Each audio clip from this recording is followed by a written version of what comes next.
Isang magandang araw po mga kaibigan, kumusta? Sana ay nasa maayos na kalagayan saan man naroroon.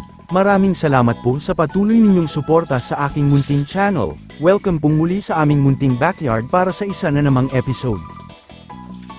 Samahan po ninyo kami sa aming mga alaga at magbibigay lang po ako ng update sa isang buntis na inahin kung ano na ang mga pagbabago sa kanyang katawan.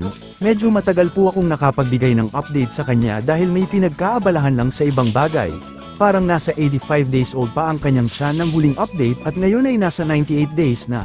Tingnan natin kung ano na ang mga development sa Mama Pig at sa ibang mga alaga. Magkatabi po ang dalawang buntis na nasa mahigit isang buwan na at nasa 98 days na pagbubuntis ang isa. Pinapaliguan na muna dahil mainit ang panahon. Kailangan po ito ng mga buntis kung medyo mataas ang temperatura ng panahon para hindi hinihingal at presko ang katawan.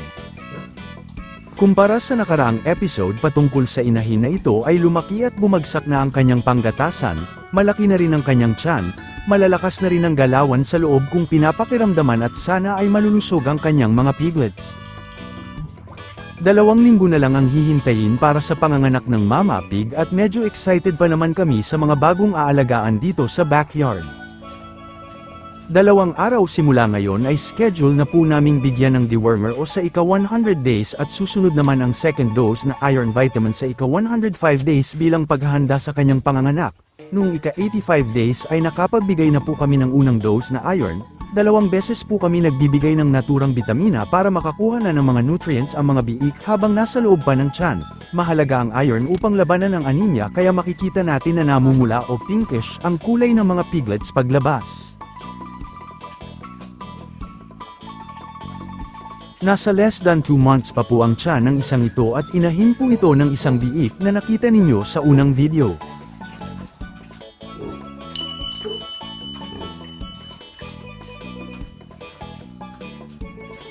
Mas malaki na ang kanyang tiyan at babagsak pa po ito sa mga susunod na mga araw, kasama din po ang pamamaga at pamumula ng kanyang kabahagi habang papalapit ang kapanganakan.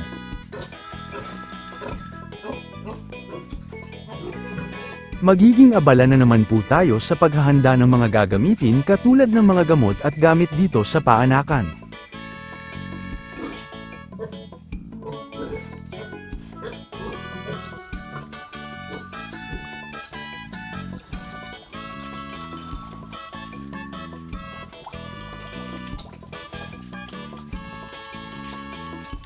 Ang nag-iisang biik na naiwan sa amin at anak po ito ng pangalawang inahin, kung matatandaan ito yung nagkaroon ng pamamaga sa kanyang kabahagi, ginamot at gumaling na po siya.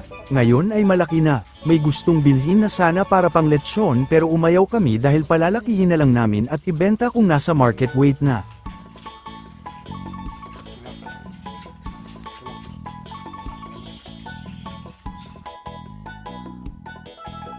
Ang inyong natunghayan ay base lamang po sa aming pamamaraan at experiences bilang backyard raiser. Maaaring hindi angkop ang aming pamamaraan sa ibang mga nag-aalaga. Hanggang dito na lamang po ang aking video. Sana ay inyong nagustuhan at may nakuhang mga simpleng kaalaman sa munti kong ibinahagi. Hanggang sa muli, daghang salamat sa inyong oras sa panunood at happy farming po mga kaibigan.